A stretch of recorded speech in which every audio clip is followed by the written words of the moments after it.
मैं Hanumanmal Deora, BSc part second mathematics second paper अवकल समीकरण जो पूर्व में पढ़ाया उसके कंटिन्यूस को लेते हुए रेखिक अवकल समीकरण ऐसी समीकरण जिसमें आश्रित चर y तथा उसका अवकल dy/dx प्रथम घात का विद्यमान हो, वह समीकरण प्रथम कोटि का रेखिक अवकल समीकरण कहलाता है। इसका मानक रूप या स्टैंडर्ड रूप है dy/dx + py = q, जहाँ p q या तो x का फलन होगा या अचरांक होगा। अब आता है कि अवकल समीकरण का रेखिक अवकल समीकरण का हल कैसे निकालते हैं। तो इसके लिए आपको मेन 4 बिंदु ध्यान रखना है। सबसे पहले आपको ध्यान रखना है कि dy/dx का गुणांक सदैव इकाई होना चाहिए, और फिर आपको करना है कि y का गुणांक वो है p और बराबर है equal right hand side equal वाला गुणांक आपका q कहलाता है। तीसरा आपको पॉइंट ध्यान रखना है कि इसका समाकलन गुणांक का मान ज्ञात करना है। तो इसका फॉर्मूला है integrating factor equal to e⁻p dx। तो p का मान रखना है और उसका x के सापेक्ष समाकलन करके इंटीग्रेटिंग फैक्टर का वैल्यू निकालनी है। फिर आपका आता है कंप्लीट सॉल्यूशन, चौथा पार्ट, तो जिसमें दे रखा है आपका इसका formula y into integrating factor equal to q into integrating factor dx plus c। Right hand side का समाकलन करना है, दोनों का प्रोडक्ट q और इंटीग्रेटिंग फैक्टर का, और उसके बाद में जो मान आएगा वही इसका आंसर होगा। अब जैसे मैंने एक एग्जांपल लिया है आपके कि 1 + x² dy/dx + 2xy - 4x² = 0।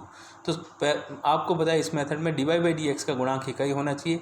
तो 1 + x² जो है इसका अपने को पूरे में भाग देना है, और 4x² है उसको राइट हैंड साइड में ले जाना है। तो dy/dx + 2x/1 + x² y = 4x² 1 + x² समीकरण 1 होगी। अब इसको अपने को रेखिक अवकल समीकरण से कंपेयर करेंगे तो p का गुणांक आपके आ गया 2x/1 + x² और q का गुणांक हो गया आपके 4x² 1 + x²। सर्वप्रथम अपने निकालेंगे इंटीग्रेटिंग फैक्टर। तो e⁻p dx फॉर्मूला था, तो p का मान रखा। अब आपको इसका जो समाकलन है ज़्यादातर आपको प्रतिस्थापन विधि का प्रयोग करना है। तो इसमें 1 + x² = t पुट किया तो 2x dx dt में चला गया, तो आपके इंटीग्रेशन हो गया e⁻∫dt/t, और इसका आपका हो गया इंटीग्रेशन का फॉर्मूला है स्टैंडर्ड e⁻log t। और आपने पढ़ चुके हो पूर्व कक्षा में कि e⁻log x = x, तो और t का मान रखा तो आपके इंटीग्रेटिंग फैक्टर का मान आ गया 1 + x² ब्रैकेट में। ये नंबर 2। अब आपको निकालना है इसका कंप्लीट सॉल्यूशन। तो कंप्लीट सॉल्यूशन का फॉर्मूला है y into integrating factor equal to q into integrating factor dx plus c।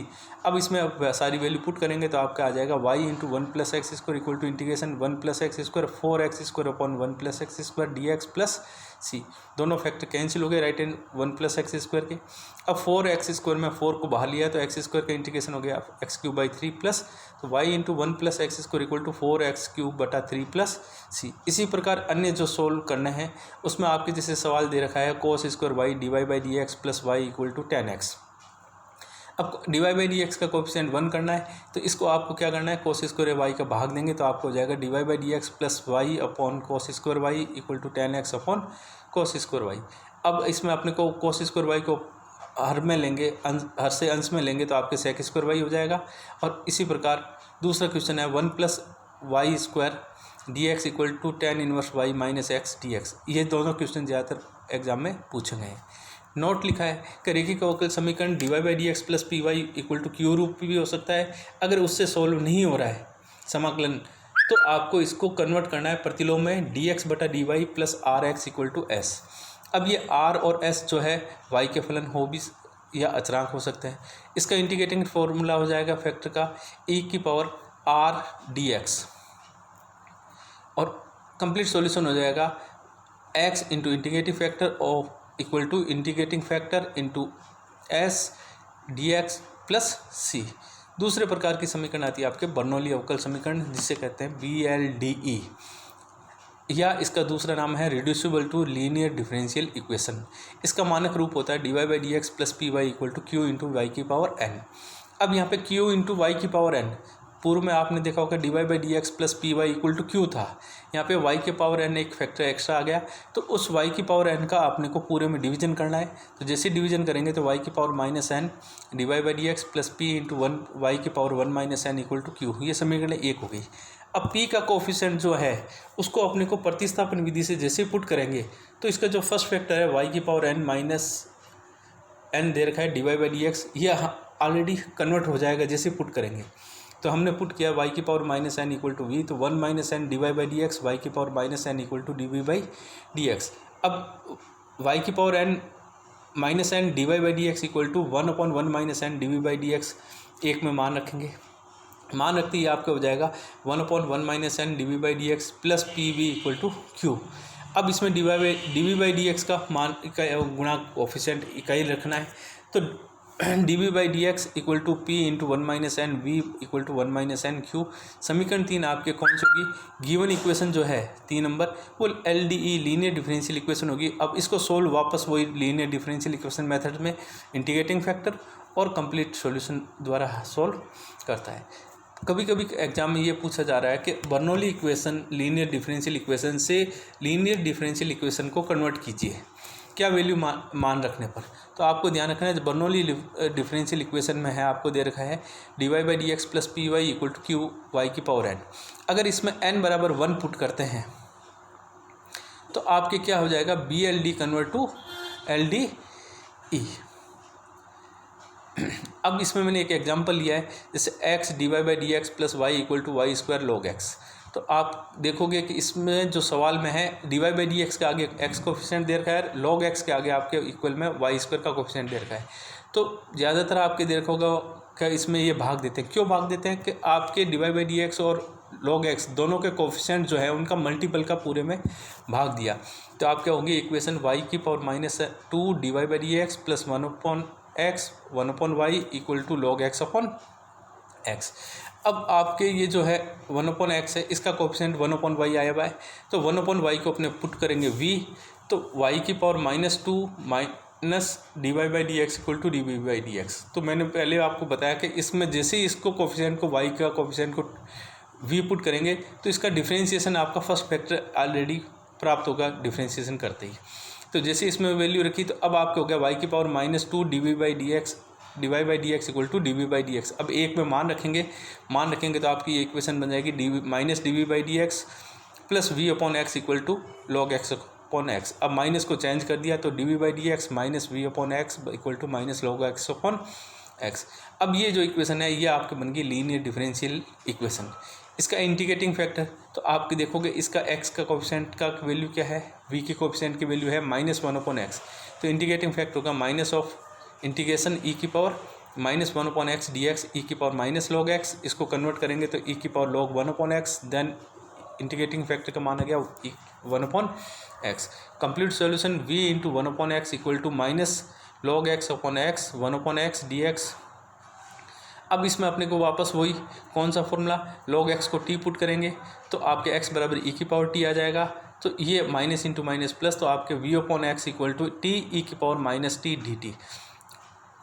खंडत समाकलन आप 12th क्लास तक पढ़ चुके हो, तो उसमें अपने को u इंटू वी मेथड का फॉर्मूला लगाना है। तो इसमें ज़्यादातर टी ई की पावर टी या टी ई की पावर माइनस टी के फॉर्मूले आएंगे, तो इसका डायरेक्ट अपने फॉर्मूला या तो याद रखो या u इंटू वी मेथड से इसके सोल्व करना है। तो इसका जैसे ही करेंगे तो आपके टी ई की power minus t plus e की power minus t plus integration of constant c. अब अपने को इसमें क्या करना है, टी का मान रखना है और v का मान रखना है और देन सोल्व। सिमिलर इसका ये आंसर प्राप्त हो गया। Similar can be solve example by the above method. तीसरे आगे नेक्स्ट आपका आती है एग्जैक्ट डिफरेंशियल इक्वेशन, यथार्थ अवकल समीकरण। ऐसी समीकरण जिसमें सभी पद किसी फलन के यथार्थ अवकल हो तो यथार्थ अवकल समीकरण कहलाती है। अब यथार्थ अवकल समीकरण के दो मानक रूप होते हैं, या तो d y by d x equal to function of f x y दे रखा होगा, या आपको दे रखा होगा दूसरे प्रकार m coefficient of x y d x equal to n d of x y d y equal to 0। दूसरे में इसमें एक कभी छोटे शॉर्ट आंसर टाइप के क्वेश्चन में पूछते हैं कि यथार्थ अवकल समीकरण का प्रतिबंध लिखिए। तो आपको ध्यान रखना है कि m d x plus n d y equal to 0। अब आपको क्या करना है, कोफिशिएंट को चूज करना है। डी एक्स का कोफिशिएंट एम कहलाएगा, डी वाई का कोफिशिएंट एन कहलाएगा। जो सवाल दे रखे हैं उसमें आपको इसको इस रूप में कन्वर्ट करना है और आपको देखना है कि m का partial differentiation with respect to y और n का x के सापेक्ष पार्शियल डिफरेंशिएशन करने पर दोनों मान अगर बराबर आते हैं तो आपको दी गई अवकल समीकरण यथार्थ अवकल समीकरण होगी। अगर मान बराबर नहीं आते हैं तो अवकल समीकरण आपके यथार्थ अवकल समीकरण नहीं होती। अगर यथार्थता का प्रतिबंध का पालन करता है तो इसका सॉल्यूशन करना है अपने को। Solution of exact differential equation integration of m d x plus integration of whole bracket n minus del upon del y integration of m d x पूरा ब्रैकेट बंद और डी वाई इक्वल टू 0, या दूसरा रूप ये दे रखा है। जैसे मैंने एक एग्जांपल लिया है कि सोल्व कीजिए, तो एग्ज़ाम में आपको मेथड नहीं देंगे, आपको ध्यान रखना है कि जैसे पहले टाइप का दे रखा है a x plus h y plus g d x plus bracket of h x plus b y plus f d y equal to 0। तो आपको कंपेयर करना है कि m का कोफिशिएंट मैंने बताया आपको dx है और n का कोफिशिएंट y है, dy का कोफिशिएंट n है। तो आप m बराबर आपने कंपेयर कर लिया, n की वैल्यू रख दी, m का partial differentiation with respect to y मान h आया है और n का partial differentiation with respect to x भी h आया है।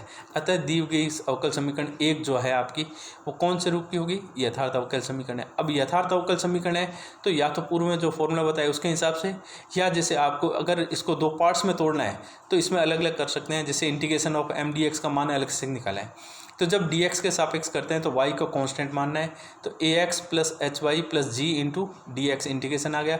अब इसके इंटीग्रेशन करेंगे तो विथ रिस्पेक्ट टू x है तो y कांस्टेंट हो गया, तो 1/2 a x square plus h x y plus g x. फिर आपको नेक्स्ट पार्ट इसका है integration of n minus del बटा del y integration of m d x और होल डी वाई। इसमें वैल्यू पुट करेंगे, पुट करने के पर आपके यहाँ देखा होगा